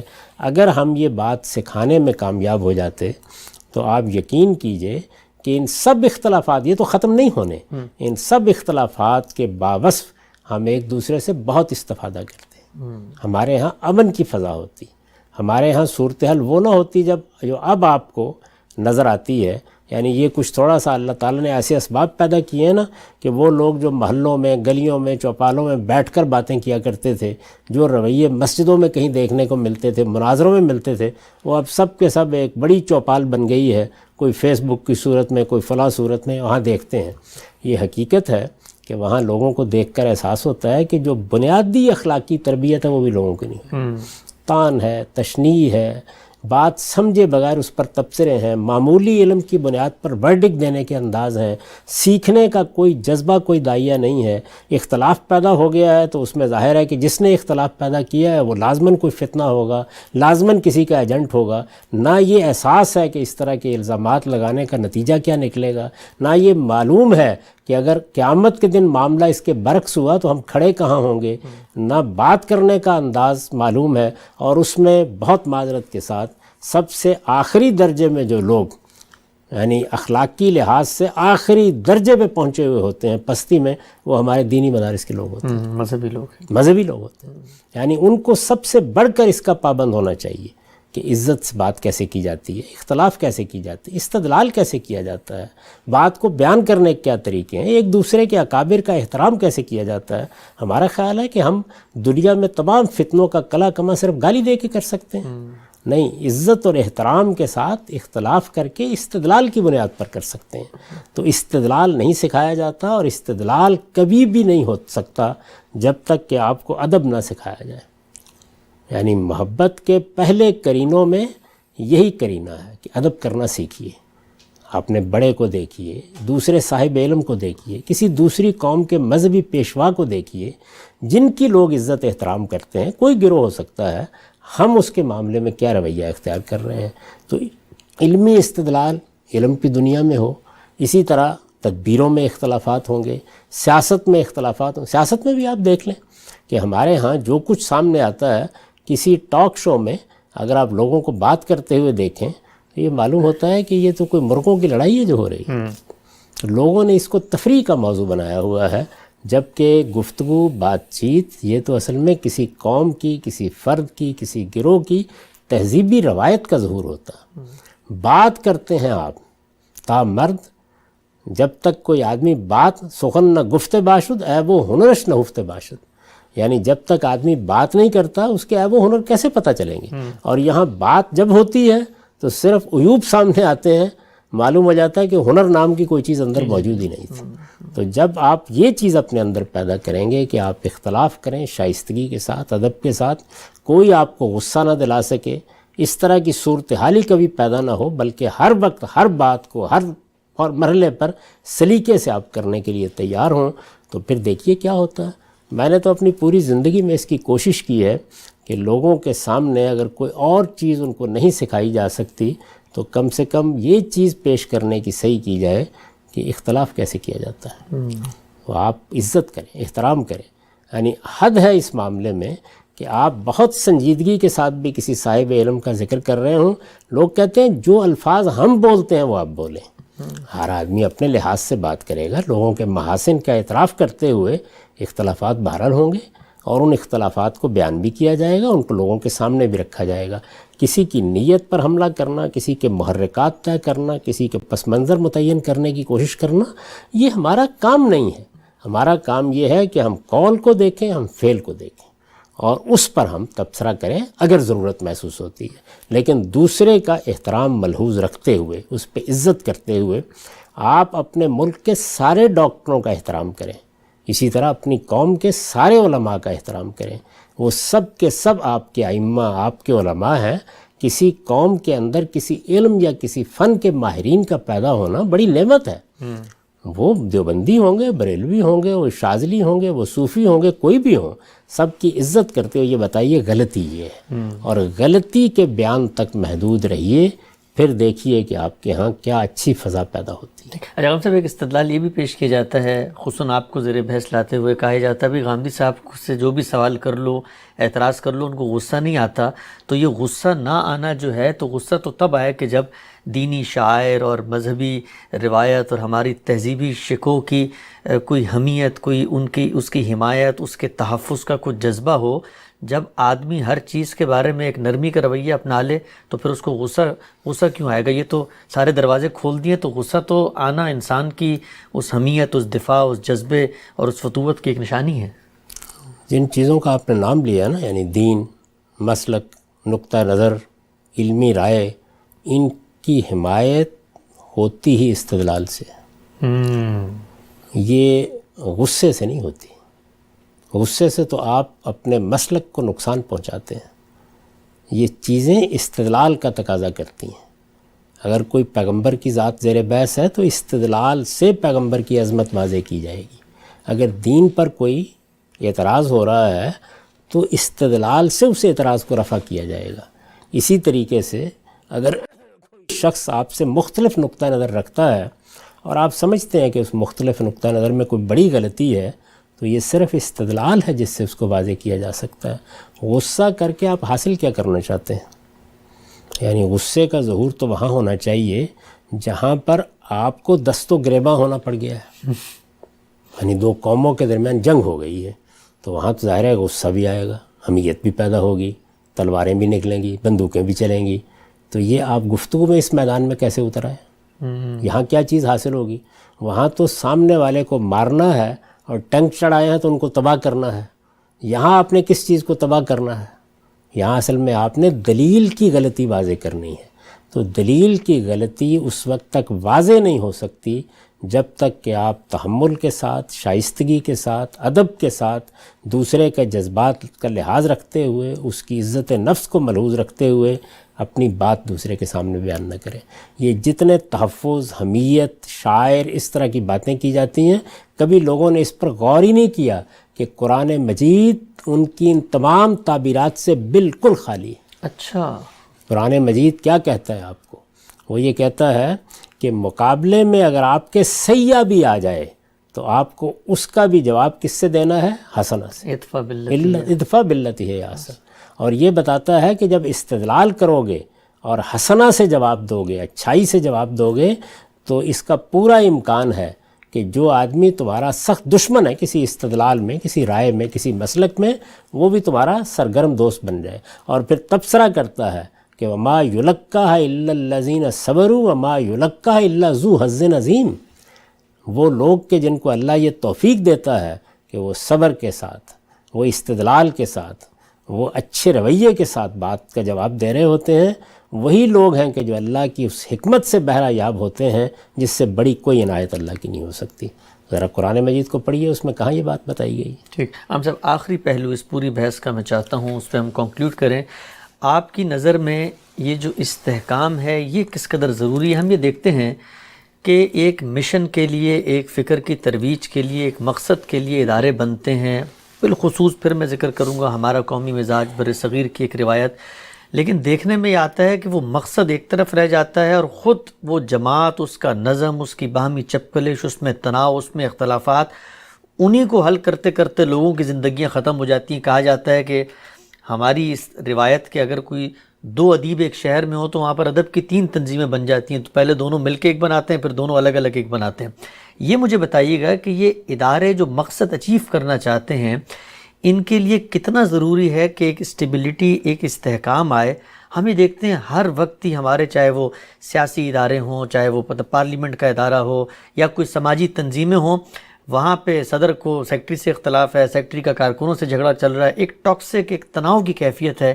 کیا اس ماحول میں کوئی صلاحیتیں بروئے کار لا کر ہمارا قومی مزاج، قومی زندگی میں کوئی نشوونما ہو سکتی ہے؟ نہیں، کوئی امکان نہیں اس بات کا. اور یہی وجہ ہے کہ ہمارے ہاں یا تو یہ ہوتا ہے کہ پھر لوگوں کی زبانیں بند کرائی جاتی ہیں. وہ کبھی صوفیانہ استدلال سے، کبھی مذہبی استدلال سے، تو آپ بند بھی کرا سکتے ہیں، ہو جاتی ہیں، لیکن یہ کہ زبانیں بھی کھلی رہیں، کبھی بندوق سے، ہاں وہ تو پھر آخری درجہ ہے۔ تو اگر یہ ہو کہ آپ استدلال بھی کریں، اختلاف بھی کریں، اور اس کے باوجود کوئی خلفشار پیدا نہ ہو، کوئی خرابی پیدا نہ ہو، ہر چیز قاعدے ضابطے کے مطابق طے ہوتی چلی جائے، آپ طے کر لیں اس بات کو، تو پھر آپ دیکھیے کہ یہ ادارے کیسے نشو و نما پاتے ہیں، ان کے اندر کتنی بہتری پیدا ہوتی ہے۔ بات کرنا، اپنے اختلاف کو سامنے لانا، اندر کھڑے ہو کر اپنی بات کہنے کے لیے آخری درجے میں اس مقام پر رہنا کہ جس میں نہ کسی کی نیت پر حملہ ہو، نہ محرکات طے کیے جائیں، نہ کسی کو کسی کا ایجنٹ قرار دیا جائے، بلکہ قول اور فعل پر بات کی جائے۔ آج آپ یہ طے کر لیجئے کہ آپ کو، کیونکہ انسان کے باطن سے جو چیز ظاہر ہونی ہے یا جس کے اثرات ہونے ہیں، وہ کیا ہے؟ یہ قول ہے یا فعل ہے۔ اگر آپ اپنی بات کو وہاں تک محدود کر لیں کہ یہ قول ہے، یہ دیکھیے فلاں اور فلاں دلیل کی روح سے یہ قول ٹھیک نہیں ہے، یہ آپ کا فعل ہے، اس فعل میں یہ خرابی ہے، اس کی تربیت اصل میں بچپن سے دینے کی ضرورت ہے۔ ہماری یہ تربیت ہوئی نہیں، ہماری تعلیمی نظام میں یہ تربیت نہیں، گھروں میں یہ تربیت نہیں ہے، خاندان میں یہ تربیت نہیں ہے۔ اگر یہ تربیت لوگ پالیں تو آپ یہ دیکھیے کہ اس کے بعد نہ صرف یہ کہ ادارے مستحکم ہوں گے، قوم کے اندر استحکام پیدا ہوگا، بلکہ ملک بھی آپ کا ترقی کرے گا۔ جہاں جہاں بھی آپ موجود ہیں، کسی ملک میں بھی ہیں، وہاں پر ترقی کا راز یہی ہے کہ ہم اجتماعی زندگی کن آداب کے ساتھ بسر ہوتی ہے، بچپن سے اپنے بچوں کو وہ سکھائیں، ٹھیک، یہ بتائیں کہ یہ اس کے لیے طریقے ہیں، اور وہ طریقے اگر ہم اختیار کر لیتے ہیں، ایک مرتبہ بات صاف کرنی ہے، سیدھی کرنی ہے، قولوا قولا سدیدا کے اصول پر عمل پیرا ہونا ہے۔ کوئی اختلاف ہے اور معلوم ہوتا ہے کہ اس کو بیان کرنے کا کوئی فائدہ نہیں، تو زبان بند رکھیے۔ اگر فائدہ ہے تو متعلق آدمی سے بات کریں، بات شائستگی کے ساتھ کریں، استدلال کا رویہ اختیار کریں۔ آپ کے خیال میں کوئی بڑی خرابی ہے جس کی اصلاح کرنی ہے، تو پھر عزم کر لیں کہ خرابی بہت صبر کے ساتھ دور ہوتی ہے، وہ قوموں کی ہو یا تنظیموں کی ہو یا اداروں کی ہو۔ یہ دو باتیں کہہ دینے کے نتیجے میں اور اس کے بعد اپنا بستر اٹھا کے ادھر ہو جانے کے نتیجے میں نہیں ہوتی۔ تو آپ اگر اس سچے جذبے کے ساتھ آگے بڑھتے ہیں تو آپ ہر جگہ رحمت کے فرشتے ہوں گے۔ لیکن اگر یہ طریقے نہیں ہیں تو پھر چھوٹی سے چھوٹی بات بہت بڑی بن جائے گی، بلکہ بات کا بتنگڑ بن جائے گا، ایک دوسرے کی عیب جوئی ہوگی، تانے ہوں گے، ایک دوسرے کے غیبت ہوگی، ہر چیز جو ہے وہ بگاڑ کا شکار ہوتی چلی جائے گی، بجائے اس کے کہ آپ کسی مقصد کی خدمت کریں، آپ اپنی قوم کی ترقی کے لیے کام کریں، اداروں کی مضبوطی کے لیے کام کریں۔ آپ کی ساری جد و جہد اپنے کسی خاص نقطۂ نظر کی ترویج کی نظر ہو کے رہ جائے گی۔ ٹھیک، ہم سے بہت ہی تفصیل سے آج آپ سے گفتگو ہوئی، اجتماعی زندگی میں چلنے کے کیا آداب خصائص ہیں، اللہ تعالی ہمیں ان سب پہ عمل کی توفیق دے۔ آخر میں آپ کے علم میں ہوگا ہمارے ملک کی ایک بہادر اور ایک عظیم خاتون بیگم نسیم علی خان رخصت ہوئیں، پہلی خاتون تھیں جو خیبر پختونخوا جیسے علاقے میں پارلیمنٹ میں ان کی نمائندگی آئی۔ ایک پوری روایت، ایک پوری سیاسی تاریخ ان سے وابستہ ہے، وہ اس دنیا سے رخصت ہوئی ہیں، کیا پیغام دیں گے اس موقع پہ؟ بہت صدمہ ہوا، اللہ تعالیٰ ان کی مغفرت فرمائے۔ اس میں کوئی شبہ نہیں کہ وہ ایک بڑی روایت کی آخری نمائندہ تھی۔ مجھے ان کے گھر جانے، ان کے ساتھ نماز پڑھنے، ان سے باتیں کرنے، ان کا نقطہ نظر سننے کا موقع ملا ہے، اور اس میں کوئی شک نہیں ہے کہ ہماری تہذیبی روایت اور خود ان کے اپنے خاندان کی سیاسی روایت کا وہ ایک غیر معمولی نمونہ تھی۔ ان سے بات کر کے بڑی بصیرت حاصل ہوتی تھی، یہ اندازہ ہوتا تھا اس کے نتیجے میں کہ اچھی روایات کے ساتھ اگر سیاست کی جائے تو اس سے کتنے غیر معمولی نتائج پیدا ہوتے ہیں۔ علمی، فکری، سیاسی معاملات میں اختلافات ہوتے رہتے ہیں، وہ ایک بالکل الگ چیز ہے، مجھے بھی ہوں گے، لیکن ہم سب کے دل میں ان کی بڑی قدر تھی، بڑی عزت تھی۔ وہ دنیا سے رخصت ہو گئی ہیں، اللہ تعالیٰ ان کے درجات بلند کرے، ان کی مغفرت کرے، ان کی سیئات سے درگزر کرے۔ آمین ثم آمین۔ غام صاحب ہمارا وقت یہاں پہ مکمل ہوتا ہے، بہت شکریہ، انشاءاللہ اگلے ہفتے دوبارہ حاضر خدمت ہوں گے۔ بہت شکریہ۔